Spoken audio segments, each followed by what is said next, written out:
goal setting. Now, goal setting, it sounds simple, right? You just set a goal, then you go after it. Mm-mm. Goal setting is something that I screwed up for years.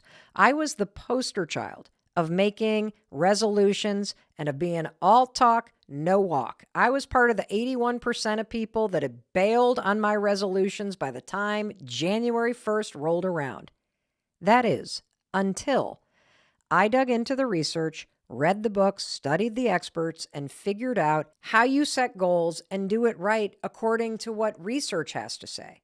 And I want to talk to you about this today because I am getting an avalanche of questions and messages about setting goals and breaking and making new habits, like this one from Dave. Hey Mel, this is Dave. I'm wondering if you can talk about goal setting and how to do it right. There's a lot of talk about resolutions and goals, especially with the new year coming up. And in the past, I've had a hard time setting them and achieving goals. Could you give me any tips? First, I want to say to you, Dave, thank you for this question because you're not the only one that has a hard time setting and achieving goals. And I'm not only going to give you tips today, we are going to have a masterclass in goal setting. In fact, I am so excited by the number of you that are looking for information about ways to set and achieve goals this year that I've decided we're going to do something a little different. For the next month or so, you and I are going to dig into the most foundational and important building blocks that you need in order to create lasting change in your life. These are the topics that I have been researching and teaching around the world. These are the topics that I write about in my books and in our audio projects with Audible. This is what I have been studying for years. And so here's what we're going to do. And I am so excited about this. For at least the next month, all of the coming episodes are going to be master classes, toolkits, 101s on the most important topics when it comes to personal development, success, happiness, creating a better life. Today, we're going to dive into goal setting, but then we're going to jump right into habits, mindset, anxiety, relationships, mental health, healing your nervous system and trauma, confidence, boundaries, happiness, meaning, and purpose. Why? Well, because these are the foundational pillars to create a better life. And when you understand these topics and the latest research, most importantly, you have simple tools that you can apply immediately to your own life. That's a game changer. And so that's what we're going to be doing in every single episode. Why? Well, change is always going to be hard. Always. I'm not going to lie to you about that. But neuroscience, academic research, and other people's personal experiences can provide unbelievable insights into how, when, and why behavior change efforts on your part can succeed or fail. And I want you to have all of this and be able to use it to your advantage. I already mentioned that 81% of people give up on their goals. Well, guess what? That's not going to be you, because you, my friend, are going to have the science, the tools, the strategies, the shortcuts to not only making change happen, but making it stick. And so this awesome series that we are programming and bringing to life for you is going to begin today with the topic of goal setting. Because one of the things that I know based on the research is that no change will last in your life if it's not personally connected to you. And no goal will be achieved if you don't have a connection to why you want to achieve it. And so I figured if we're going to do a big series that's going to give you the foundational aspect and most recent research around changing your life, we better start with an episode where you identify personal, relevant, and achievable goals that you're excited about. That way, every single other episode that you hear in this series for the next month or so, it's going to help you achieve something that really matters to you. And the fact is, goals matter. According to the research, and you probably have experienced this when you have been working on goals, goals matter because number one, they make you happier. Number two, they suppress negative emotions. And in fact, based on some groundbreaking research out of the University of Wisconsin, having goals that you're working on can even suppress feelings of fear and depression. I mean, that's pretty cool. Third, goals give you a sense of purpose, meaning, and being up to something. In fact, I just had a conversation with our daughter, Sawyer, who was saying that she's kind of in a rut. She's like, I just feel like my life is the same old, same old. Like every day is the same damn day. And it's only gotten worse because she works remote, and she's worked remote for over a year and a half since she first interned for the company she works for as a senior in college. She's almost never gone into the office. No holiday parties, no nothing in person. Every day she sits at her desk at home and works virtually. She hangs out with her roommates who she loves, but it's like the same thing in and out. You want to know what's going to fix this? Goals. Because when you have goals, it interrupts the day-to-day doldrum. It gives you something to look forward to. It makes you feel like something cool is happening. And that leads me to the fourth benefit. Life is harder when you have no goals. Based on the research, having goals makes your life feel easier. And I think even just that little story I just told you about my daughter feeling like she's in a rut, you can see that when you're in a rut, life is hard. When you feel stuck, when things are monotonous, it's hard. When you got something that excites you, something that you're working toward, that's pretty awesome. And that's why you and me, we are going to start with your goals because they matter. And what also matters is how you set them. Because if you don't set goals the right way, based on science, you fail before you even start. And that was Mel Robbins for years. So think of this episode as a comprehensive toolkit that will help you make goals that are going to keep you inspired, that you can achieve, that are going to make you feel excited about the year ahead and what you're up to. And I have one promise to share with you. You're not only going to learn a lot today, by the time this episode is done, you're going to have identified between 1 and 3 goals. And you're going to do it with me, side by side, as I identify 1 to 3 goals for myself. And we are also going to apply the latest research every single step of the way. And I want to share that up front because I expect your goals to change from the beginning of this episode until the very end, because you are going to be applying the research all the way through this episode. By the end of our conversation, you're not only going to have defined these goals, you will have refined them, and you will have taken steps toward them. How freaking cool is that? So make sure you listen all the way to the end because we are going to cover a ton of ground today. So let me just preview what you're going to learn today. We're going to start by unpacking really exciting research that's pretty recent out of the University of Oregon that simplifies goal setting into 2 major components of what makes up a goal. And if you don't have these 2 major components present when you set your goals, you will fail. Seeing this study made me realize why I have failed in the past at setting certain goals. I'll tell you those stories because I think that they're going to help you. But this is really exciting stuff because it's super simple and there's so much research here. Second, as you begin to identify the goals using these 2 components that we're going to unpack, I'm going to walk you through the 5 mistakes that everybody makes that prevent you from achieving your goals. And you're not going to make these mistakes because now that you got your goals identified based on the University of Oregon research, we're going to make sure we refine those goals using the 5 mistakes so that you can avoid the pitfalls that I know I've fallen into. And step by step by step, we are going to support you. I'm so excited for this episode, honestly, because I'm going to do this with you. And you're also going to learn about a widely reported study regarding whether or not you should talk about your goals. This is a study that people cite all over the place that has been debunked. And I will tell you the new research related to whether or not you should ever talk about your goals. Okay? Cool. You ready? I got to take a breath because there's a lot we're going to do. Whew. I'm really, really excited about this. I love goals. And I also love this recent research that I found from Dr. Elliot Berkman at the University of Oregon. Now, Dr. Berkman is the co-director of the Center for Translational Neuroscience, and he studies the motivational and cognitive factors that contribute to success or failure at achieving goals. I mean, he's figured this out for both of us. How cool is this? And when you hear this research, this is kind of one of those studies where you're like, well, that makes a hell of a lot of sense. Why did nobody tell me this? So first, let's start with his definition of a goal, okay? Dr. Berkman's definition of a goal is this. A goal is any desired outcome that wouldn't otherwise happen without you doing something.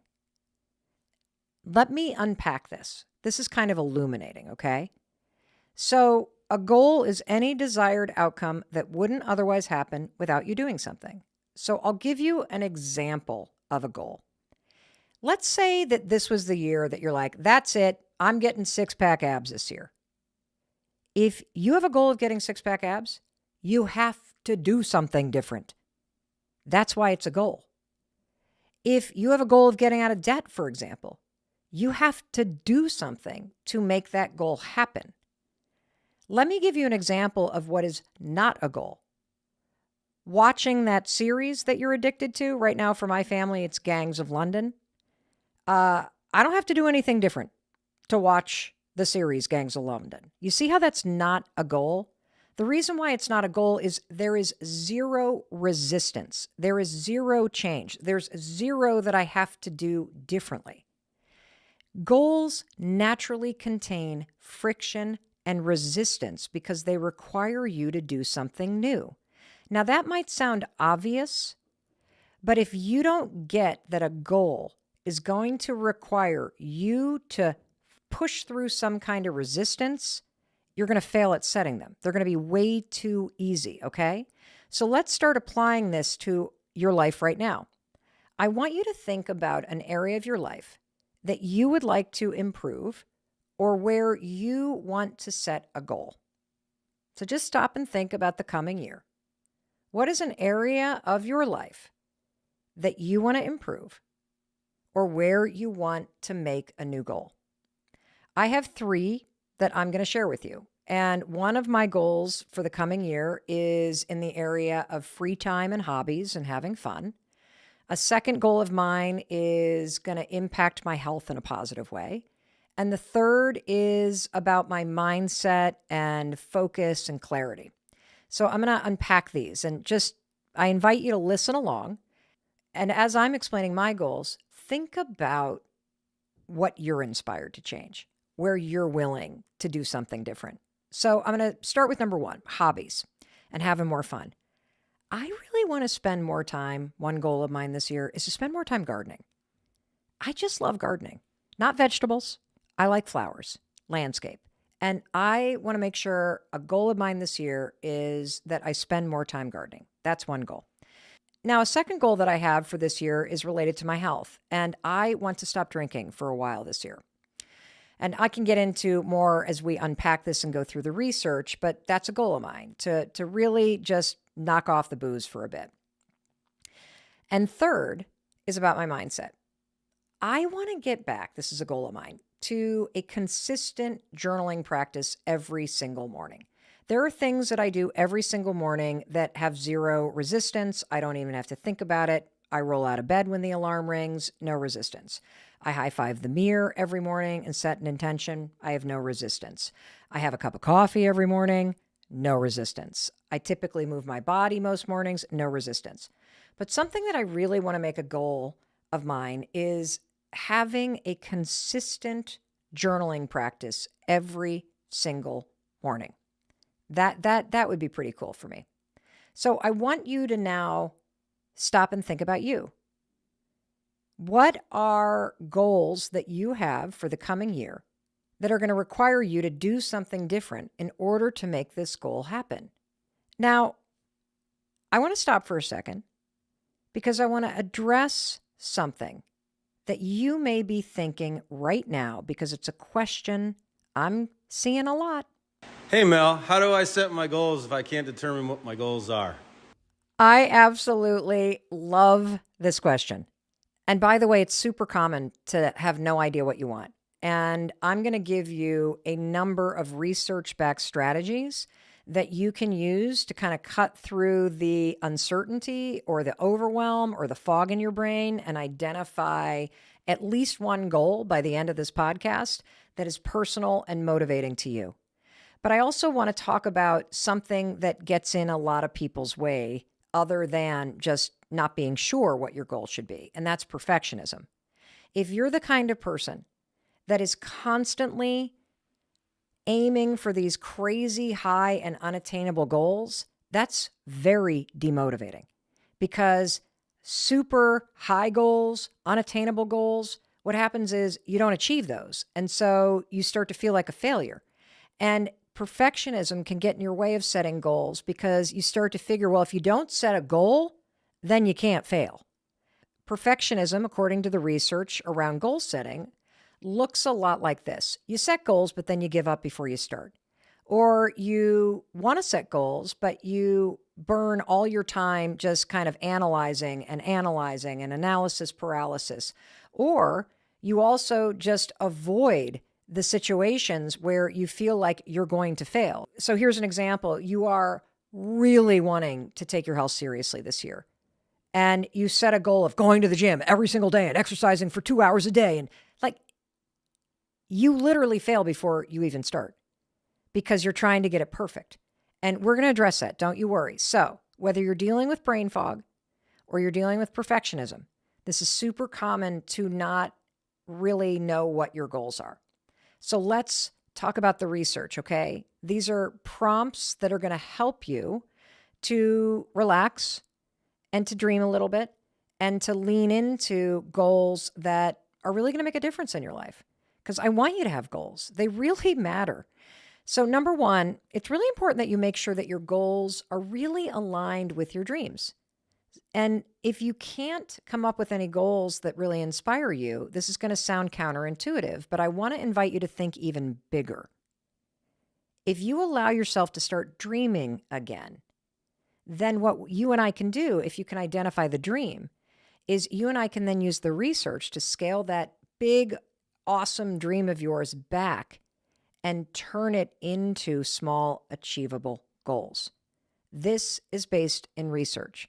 And so I invite you, if you don't know what you want, allow yourself to dream big again. And then we'll get into the research about how to make that big dream a smaller goal.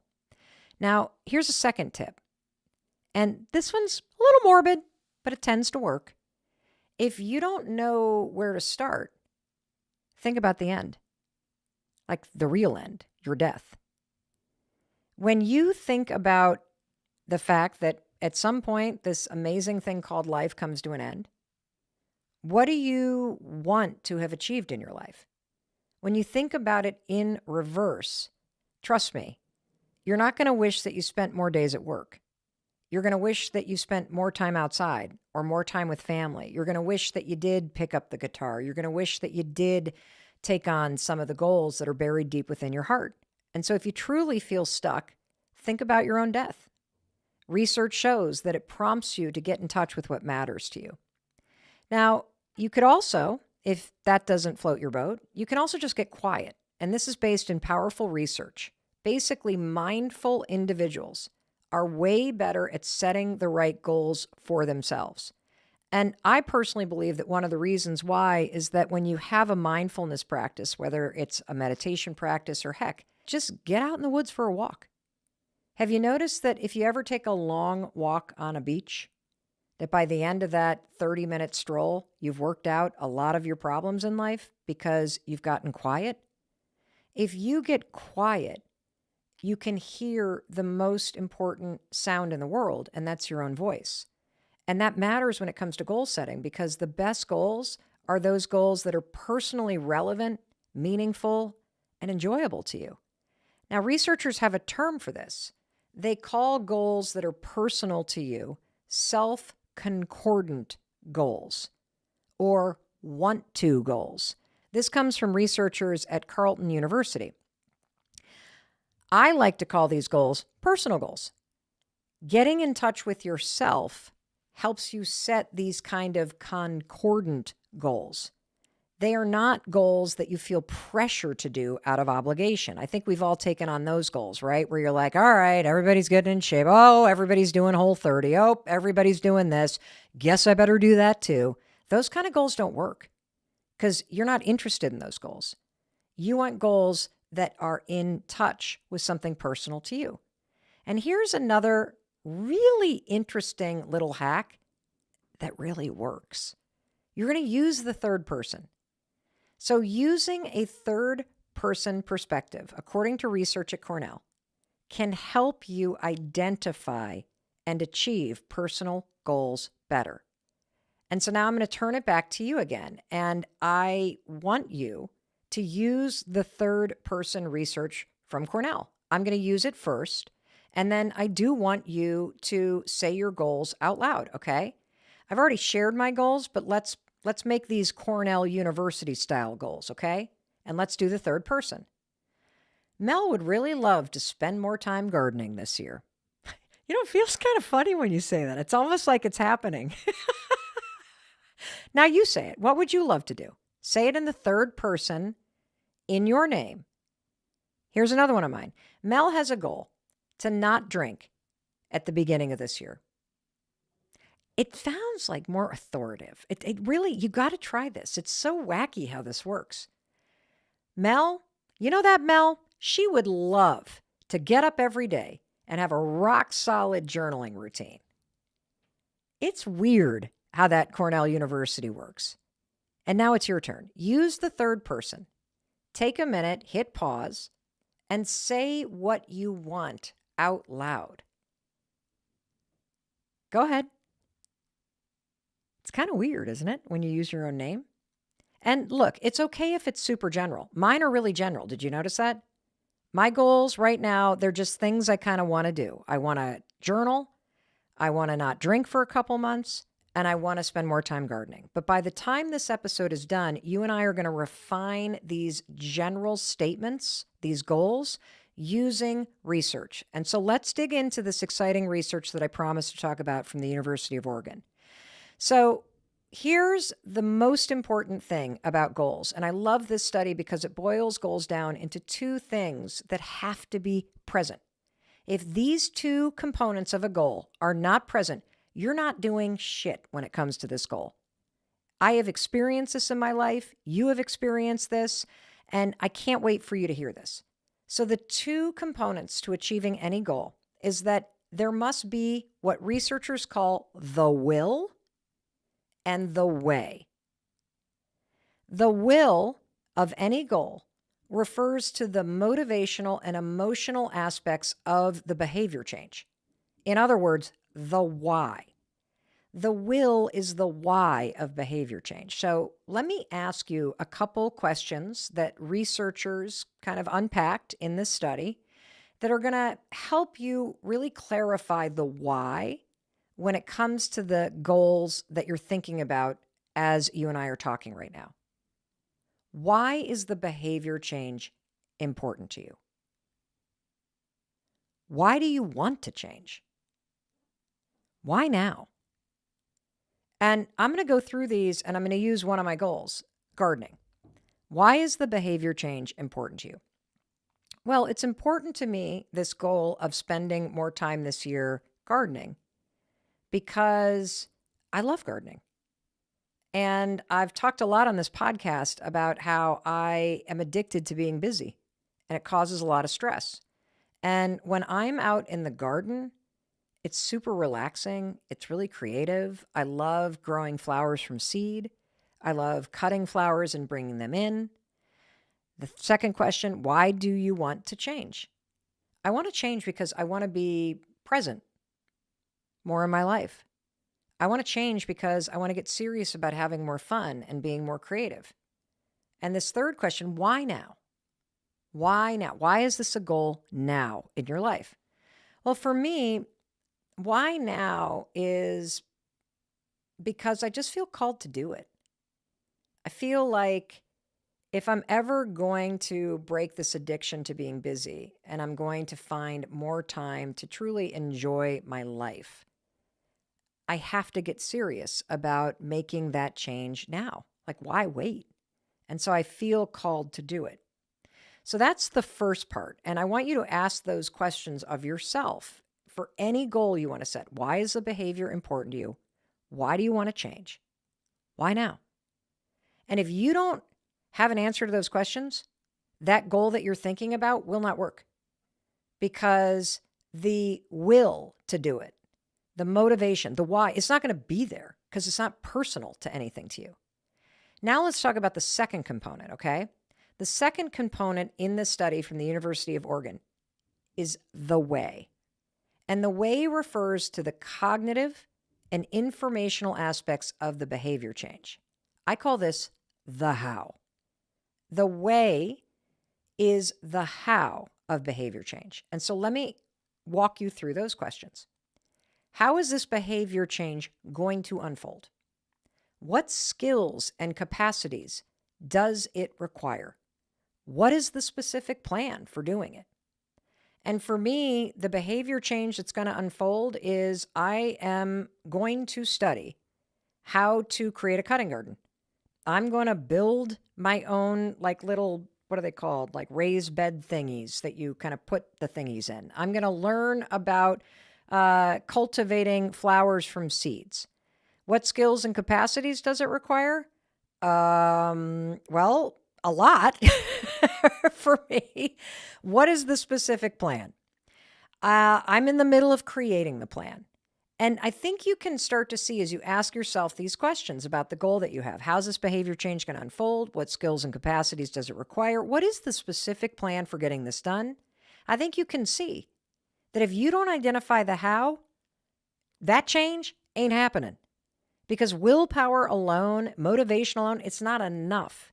You got to have, according to the research, both the why and the how in order to be successful at changing behavior. And so the takeaway here, based in science, is that any goal requires two things. There must be a will and a way, a why and a how. And here's why this is really interesting. Neuroscience has revealed that your brain system involved in those two sides of the behavior change are entirely different from one another. So, for example, the how you're going to make this goal a reality, that's all the brain circuits that are involved in executive functioning, including your prefrontal cortex, among other areas of the brain. The why, on the other hand, is the dopaminergic, I can't even say it, that's why I can't say it. It's the dopamine reward system within the brain. That's the why. And you need both. You need to tackle the how, which is having the know-how, the skills, the plan, the push. And you also got to have the why. And the why is what comes into play when you know what to do, but you can't do it.